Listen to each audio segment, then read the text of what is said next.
ನಮಸ್ಕಾರ ವೀಕ್ಷಕರೇ, ಈ ಒಂದು ವಿಡಿಯೋದಲ್ಲಿ ನೀವು ಆನ್ಲೈನ್ ಮುಖಾಂತರ ಒರಿಜಿನಲ್ ಪಹಣಿಯನ್ನ ಡೌನ್ಲೋಡ್ ಮಾಡೋ ಪ್ರೊಸೀಜರ್ ಹೇಗಂತ ಹೇಳಿ ತಿಳಿಸ್ಕೊಡ್ತಾ ಇದ್ದೀನಿ. ಡೌನ್ಲೋಡ್ ಮಾಡ್ಲಿಕ್ಕೆ ಏನೆಲ್ಲ ನಿಮ್ಗೆ ಅಗತ್ಯ ಇರುತ್ತೆ ಅಂತ ಅನ್ನೋದ್ರ ಬಗ್ಗೆ ಕೂಡ ಮಾಹಿತಿಯನ್ನ ತಿಳಿಸ್ಕೊಡ್ತೀನಿ. ಸೊ ಇಲ್ಲಿ ಎರಡು ರೀತಿಯ ಪಹಣಿಯನ್ನ ನೀವು ಡೌನ್ಲೋಡ್ ಮಾಡಬಹುದು. ಪಹಣಿ ಜೊತೆ ಮ್ಯೂಟೇಶನ್ ಕೂಡ ಡೌನ್ಲೋಡ್ ಮಾಡಬಹುದು. ಇಲ್ಲಿ ಎರಡು ರೀತಿಯ ಪಹಣಿ ಅಂತಂದ್ರೆ ಒಂದು ಒರಿಜಿನಲ್, ಒಂದು ಡೂಪ್ಲಿಕೇಟ್. ಒರಿಜಿನಲ್ ಆದ್ರೆ ನಿಮ್ಗೆ ವಿತ್ QR ಕೋಡ್ ಬರುತ್ತೆ.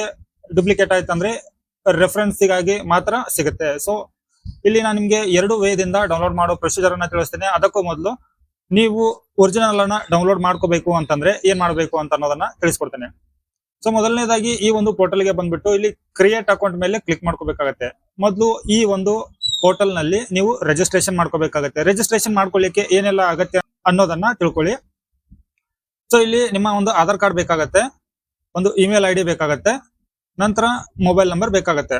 ಈ ಒಂದು ಮೂರು ಡೀಟೇಲ್ಗಳು ನಿಮ್ಮ ಹತ್ರ ಇತ್ತಂದ್ರೆ ನೀವು ಇಲ್ಲಿ ನಿಮ್ಮ ಫಸ್ಟ್ ನೇಮ್ ಅನ್ನ ಹಾಕಿ, ಲಾಸ್ಟ್ ನೇಮ್ ಅನ್ನ ಹಾಕಿ, ಒಂದು ಇಮೇಲ್ ID ಅನ್ನ ಇಲ್ಲಿ ಹಾಕಿ, ಒಂದು ಯೂಸರ್ ನೇಮ್ ಅನ್ನ ಇಲ್ಲಿ ನೀವು ನಿಮಗೆ ಬೇಕಾಗಿರೋ ನೇಮನ್ನ ಕ್ರಿಯೇಟ್ ಮಾಡ್ಕೊಳ್ಳಿ. ನಂತರ ಇಲ್ಲಿ character, number, special character strong ಆಗಿ ಇರುವಂತ ಒಂದು ಪಾಸ್ವರ್ಡ್ ಅನ್ನ ಕ್ರಿಯೇಟ್ ಮಾಡ್ಕೊಳ್ಳಿ. ಇದರ ನಂತರ ಇಲ್ಲಿ ಕನ್ಸೆಂಟ್ ಇದೆ ಕ್ಲಿಕ್ ಮಾಡ್ಕೊಂಡ್ಬಿಟ್ಟು ನಿಮ್ಮ ಜೆಂಡರ್ ಅನ್ನ ಸೆಲೆಕ್ಟ್ ಮಾಡ್ಕೊಳ್ಳಿ. ಇದರ ನಂತರ ಇಲ್ಲಿ ನಿಮ್ಮ ಆಧಾರ್ ಕಾರ್ಡ್ ದಲ್ಲಿ ಇರುವಂತ ಹೆಸರು ಹೇಗಿದೆ ಅದೇ ತರ ಹಾಕ್ಬೇಕಾಗತ್ತೆ. ನಂತರ ಆಧಾರ್ ಕಾರ್ಡ್ ನಂಬರ್ ಅನ್ನ ಹಾಕ್ಬೇಕಾಗತ್ತೆ. ಆಧಾರ್ ಕಾರ್ಡ್ ದಲ್ಲಿ ಇರೋ ಅಡ್ರೆಸ್ ಅನ್ನ ಹಾಕ್ಬೇಕಾಗತ್ತೆ. ನಿಮ್ಮ ಆಧಾರ್ ಕಾರ್ಡ್ಗೆ ಲಿಂಕ್ ಇರುವಂತ ಮೊಬೈಲ್ ನಂಬರ್ ಅನ್ನ ಹಾಕ್ಬಿಟ್ಟು OTP ನ ಹಾಕಿ ಇಲ್ಲಿ ಕಾಣ್ತಾ ಇರುವಂತ ಕ್ಯಾಪ್ಚಾನ ಇಲ್ಲಿ ಎಂಟ್ರಿ ಮಾಡಿಬಿಟ್ಟು ಸಬ್ಮಿಟ್ ಮೇಲೆ ಕ್ಲಿಕ್ ಮಾಡ್ಕೊಳ್ಳಿ. ನಿಮ್ಮ ಯೂಸರ್ ನೇಮ್ ಪಾಸ್ವರ್ಡ್ ನೀವೇನ್ ಇಟ್ಟಿರ್ತೀರೋ ಅದನ್ನ ಇಲ್ಲಿ ಹಾಕಿಬಿಟ್ಟು ನೀವು ಲಾಗಿನ್ ಮಾಡ್ಕೋಬೇಕಾಗತ್ತೆ.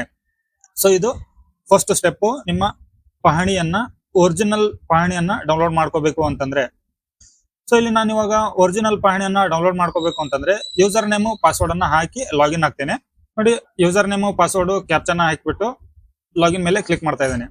ಇಲ್ಲಿ ನೋಡಿ, ಇವಾಗ ನಿಮ್ಮ ಒಂದು government of Karnataka iWallet service login ಆಗಿದೆ. ಇಲ್ಲಿ ನಿಮ್ಮ ಒಂದು ಯೂಸರ್ ನೇಮ್ ಬಂದಿದೆ, ಸರಿನಾ? ಮೊದಲು ನಿಮ್ಮ ಒಂದು ಪಹಣಿಯನ್ನ ಡೌನ್ಲೋಡ್ ಮಾಡ್ಕೋಬೇಕು ಅಥವಾ ಮ್ಯೂಟೇಶನ್ ಅನ್ನ ಡೌನ್ಲೋಡ್ ಮಾಡ್ಕೋಬೇಕು ಅಂತಂದ್ರೆ ನಿಮ್ಮ ವ್ಯಾಲೆಟ್ ಅಲ್ಲಿ ಅಮೌಂಟ್ ಇರಬೇಕಾಗತ್ತೆ. ವ್ಯಾಲೆಟ್ ಮೊದಲು ನೀವು ರಿಚಾರ್ಜ್ ಮಾಡ್ಕೋಬೇಕಾಗತ್ತೆ ಒರಿಜಿನಲ್ ಪಹಣಿಯನ್ನ ಡೌನ್ಲೋಡ್ ಮಾಡ್ಕೋಬೇಕು ಅಂತಂದ್ರೆ. ಒರಿಜಿನಲ್ ಪಹಣಿ ಡೌನ್ಲೋಡ್ ಮಾಡ್ಕೋಬೇಕು ಅಂತಂದ್ರೆ ಮೊದಲು 5 ರೂಪಾಯಿ ಸರ್ಕಾರಕ್ಕೆ ನೀವು ಶುಲ್ಕವನ್ನ ಕೊಡ್ಬೇಕಾಗಿತ್ತು. ಇವಾಗ 10 ರೂಪಾಯಿ ಚಾರ್ಜಸ್ ಮಾಡಿದ್ದಾರೆ. ಸೊ ಹಾಗಾಗಿ ನೀವು 10 ರೂಪಾಯಿಯನ್ನ ಸರ್ಕಾರಕ್ಕೆ ಪೇ ಮಾಡ್ಬೇಕಾಗತ್ತೆ ಆನ್ಲೈನ್ ಮುಖಾಂತರ. ಸೊ ಇಲ್ಲಿ ವ್ಯಾಲೆಟ್ ರಿಚಾರ್ಜ್ಗಾಗಿ ಈ ಒಂದು ಆಪ್ಷನ್ ಮೇಲೆ ಕ್ಲಿಕ್ ಮಾಡಿದ್ರೆ ಸೇಮ್ ಅದೇ ಒಂದು ಐಡಿಯಾನ ಹಾಕಿಬಿಟ್ಟು ನೀವು ಇಲ್ಲಿ ಲಾಗಿನ್ ಆಗಿ ಆನ್ಲೈನ್ ಮುಖಾಂತರ ರಿಚಾರ್ಜ್ ಮಾಡ್ಕೋಬಹುದು. ಸೊ ವಿಡಿಯೋ ಲೆಂದಿ ಆಗುತ್ತೆ, ನಾನು ರಿಚಾರ್ಜ್ ಮಾಡೋದನ್ನ ನಿಮ್ಗೆ ನೆಕ್ಸ್ಟ್ ವಿಡಿಯೋದಲ್ಲಿ ಹೇಳ್ಕೊಡ್ತೀನಿ. ಡೌನ್ಲೋಡ್ ಮಾಡೋ ಒಂದು ಪ್ರೊಸೀಜರ್ ಅನ್ನ ತಿಳ್ಕೊಳ್ಳೋಣ. ಇಲ್ಲಿ ಕಾಣ್ತಾ ಇರುವಂತ ಒಂದು ಆಪ್ಷನ್ ಏನಿದೆ ಅಲ್ವಾ, ಇದು ಒರಿಜಿನಲ್ ಪಹಣಿಯನ್ನ ಡೌನ್ಲೋಡ್ ಮಾಡ್ಕೊಳ್ಳಿಕ್ಕೆ ಈ ಒಂದು ಆಪ್ಷನ್ ಅನ್ನ ಯೂಸ್ ಮಾಡೋದು. ಈ ಒಂದು ಆಪ್ಷನ್ ಅನ್ನ ಮ್ಯೂಟೇಶನ್ ಗಾಗಿ ಯೂಸ್ ಮಾಡ್ತಾರೆ. ಸೊ ಇಲ್ಲಿ ನಾವು IRTC ಅಂತ ಇದೆ ಅಲ್ವಾ, ಇದ್ರ ಮೇಲೆ ಕ್ಲಿಕ್ ಮಾಡ್ಕೊಳ್ಳೋಣ. ಕ್ಲಿಕ್ ಮಾಡ್ಕೊಂಡ ನಂತರ ಇಲ್ಲಿ ನೋಡಿ ಅಕೌಂಟ್ ಅಲ್ಲಿ ಅಮೌಂಟ್ ಇರಬೇಕು. ಮೊದಲು ಹೇಳಿದ ಹಾಗೆ ಇಲ್ಲಿ ನಿಮ್ಮ ಡಿಸ್ಟಿಕ್, ತಾಲೂಕು ಯಾವ್ದಿದೆ ಅದನ್ನ ಸೆಲೆಕ್ಟ್ ಮಾಡ್ಕೊಳ್ಳಿ. ಇದರ ನಂತರ ನಿಮ್ಮ ವಿಲೇಜ್ ಅನ್ನ ಎಲ್ಲ ಸೆಲೆಕ್ಟ್ ಮಾಡ್ಕೊಂಡ್ಬಿಟ್ಟು ನಿಮ್ಮ ಸರ್ವೆ ನಂಬರ್ ಅನ್ನ ಎಂಟ್ರಿ ಮಾಡಿ ಗೋ ಮೇಲೆ ಕ್ಲಿಕ್ ಮಾಡ್ಕೊಳ್ಳಿ. ಇಲ್ಲಿ ಸೋರ್ಸ್ ನಂಬರ್ ಯಾವ್ದಿದೆ ಅದನ್ನ ಸೆಲೆಕ್ಟ್ ಮಾಡ್ಕೊಳ್ಳಿ. ಹಿಸ್ಸಾ ನಂಬರ್ ಸೆಲೆಕ್ಟ್ ಮಾಡ್ಕೊಳ್ಳಿ. ಇಲ್ಲಿ ನಿಮಗೆ RTC ವ್ಯಾಲಿಡಿಟಿ ಪೀರಿಯಡ್ ಏನಿದೆ ಅಲ್ವಾ, ಇಲ್ಲಿ 2021ರಿಂದ ಸಿಗುತ್ತೆ ನಿಮ್ಗೆ. ಸೊ ಟೋಟಲಿ 5 ವರ್ಷದವರೆಗೂ ನೀವು ಇಲ್ಲಿ ಒರಿಜಿನಲ್ ಪಹಣಿಯನ್ನ ಈ ಒಂದು ಪೋರ್ಟಲ್ ಮುಖಾಂತರ ಪಡೆದುಕೋಬಹುದು, ಸರಿನಾ? ಇಲ್ಲಿ ನಿಮಗೆ ಯಾವ ಇಯರ್ ಬೇಕು ಆ ಇಯರ್ ಅನ್ನ ಸೆಲೆಕ್ಟ್ ಮಾಡ್ಕೊಂಡ್ಬಿಟ್ಟು ಇಲ್ಲಿ ಫೆಚ್ ಡೀಟೇಲ್ಸ್ ಮೇಲೆ ಕ್ಲಿಕ್ ಮಾಡ್ಕೊಳ್ಳಿ. ಇಲ್ಲಿ ನೋಡಿ ನಿಮ್ಮ ಕ್ಯಾಂಡಿಡೇಟ್ ಹೆಸರು ಬರುತ್ತೆ. ಯಾರ ಒಂದು ಹೆಸರು ಮೇಲೆ ಈ ಪಹಣಿ ಇದೆಯೋ ಅವರ ಒಂದು ಹೊಲ ಎಷ್ಟು ಎಕರೆ ಇದೆ ಅನ್ನೋದನ್ನ ಇಲ್ಲಿ ಡಿಸ್ಪ್ಲೇ ಆಗುತ್ತೆ. ಸೊ ಇಲ್ಲಿ ಅವರ ಒಂದು ವಿಲೇಜ್ ಯಾವುದು, ಸರ್ವೆ ನಂಬರ್ ಯಾವುದು, ಸೋರ್ಸ್ ನಂಬರು, ಹಿಸ್ಸಾ ನಂಬರು, ವ್ಯಾಲಿಡಿಟಿ, ನಂತರ ಇಲ್ಲಿ ಇಯರ್ ಯಾವ ವರ್ಷದ ನಿಮ್ಗೆ ಡೌನ್ಲೋಡ್ ಮಾಡ್ತಾ ಇದ್ದೀರಾ, 24ರಿಂದ 25, 2024ರಿಂದ 25 ಅಂತ ಹೇಳಿ.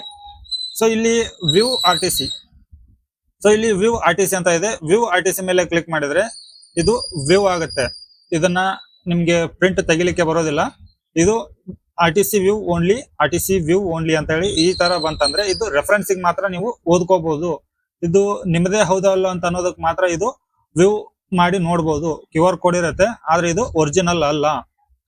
ಒರಿಜಿನಲ್ ಬೇಕು ಅಂತಂದ್ರೆ ಇಲ್ಲಿ ನೋಡಿ ಪೇ ಅಂಡ್ ಪ್ರಿಂಟ್ IRTC ಅಂತ ಇದೆ. ಇದ್ರ ಮೇಲೆ ಕ್ಲಿಕ್ ಮಾಡ್ಕೊಂಡ್ರೆ ಇಲ್ಲಿ ನೋಡಿ RTC Karnataka.gov.in says ಇಲ್ಲಿ ನೋಡಿ, please do not refresh and make sure popup is enable. IRTC charges is 10 rupees which amount will be deducted from user wallet account. You want to continue ಅಂತ ಹೇಳಿ ಕೇಳ್ತಾ ಇದೆ. So ನಿಮಗೆ original ಬೇಕು ಅಂತಂದ್ರೆ ಇದು ಓಕೆ ಮೇಲೆ ಕ್ಲಿಕ್ ಮಾಡ್ಕೊಂಡ್ರೆ ಇದು ಒರಿಜಿನಲ್ PDF ನಿಮ್ಗೆ ವ್ಯೂ ಆಗುತ್ತೆ. ಅವಾಗ ನೀವು ಡೌನ್ಲೋಡ್ ಮಾಡ್ಕೋಬಹುದು. ಸೊ ವೀಕ್ಷಕರೇ, ಇದು ಒರಿಜಿನಲ್ ಡೌನ್ಲೋಡ್ ಮಾಡುವಂತ ಒಂದು ಪ್ರೊಸೀಜರ್. ಡೂಪ್ಲಿಕೇಟ್ ಗೆ ಜಾಸ್ತಿ ಅವಶ್ಯಕತೆ ಏನು ಇಲ್ಲ ವೀಕ್ಷಕರೇ. ಇಲ್ಲಿ ನೋಡಿ, ಒಂದು ಹೊಸ ಟ್ಯಾಬ್ ಅನ್ನ ಓಪನ್ ಮಾಡ್ಕೊಂಡ್ಬಿಟ್ಟು ಭೂಮಿ ಆನ್ಲೈನ್ ಅಂತ ಹೇಳಿ ಸರ್ಚ್ ಮಾಡಿದ್ರೆ ಸಾಕು. ಇಲ್ಲಿ ನೋಡಿ, ವ್ಯೂ RTC ಪಹಣಿ ಲ್ಯಾಂಡ್ ರೆಕಾರ್ಡ್ಸ್ ಕರ್ನಾಟಕ ಸರ್ಕಾರ ಅಂತ ಇದೆ. ಎಷ್ಟು ಓಪನ್ ಮಾಡ್ಕೊಂಡ್ರೆ ನಿಮ್ಗೆ ಇಲ್ಲಿ ಹಳೇದು ಹೊಸದು ಎರಡೂ ಸಿಗುತ್ತೆ ಪಹಣಿಗಳು. ಬಹಳ ವರ್ಷದ ಹಿಂದೆ, ನಿಮ್ಗೆ 10-15 ವರ್ಷದ ಹಿಂದ್ಗಡೆ ಪಹಣಿ ಕೂಡ ನೀವು ಇಲ್ಲಿ ಡೂಪ್ಲಿಕೇಟ್ ಡೌನ್ಲೋಡ್ ಮಾಡ್ಕೋಬಹುದು. ಸೊ ಸೇಮ್ ಪ್ರೊಸೀಜರ್ ಇರುತ್ತೆ. ಇಲ್ಲಿ ಯಾವುದೇ ತರ ನಿಮಗೆ ಚಾರ್ಜಸ್ ಕಟ್ ಆಗೋದಿಲ್ಲ. ಇದು ರೆಫರೆನ್ಸ್ ಗಾಗಿ ಮಾತ್ರ ನೀವು ಇಲ್ಲಿಂದ ವ್ಯೂ ಮಾಡಿ PDF ಅನ್ನ ಸೇವ್ ಮಾಡ್ಕೋಬಹುದು ರೆಫರೆನ್ಸ್ ಗಾಗಿ. ಸೊ ವೀಕ್ಷಕರೇ, ಇಷ್ಟು ಈ ಒಂದು ವಿಡಿಯೋದಲ್ಲಿ ಕೊಟ್ಟಿರುವಂತಹ ಮಾಹಿತಿ. ಈ ಮಾಹಿತಿ ತಮಗೆ ಉಪಯೋಗ ಅನಿಸಿದ್ರೆ ವಿಡಿಯೋಗೆ ಒಂದು ಲೈಕ್ ಕೊಡಿ, ಚಾನಲ್ಗೆ ಸಬ್ಸ್ಕ್ರೈಬ್ ಮಾಡಿ. ಮತ್ತೆ ಹೊಸ ಮಾಹಿತಿಯೊಂದಿಗೆ ಸಿಗ್ತೇನೆ. ಅಲ್ಲಿವರೆಗೂ ಜೈ ಹಿಂದ್.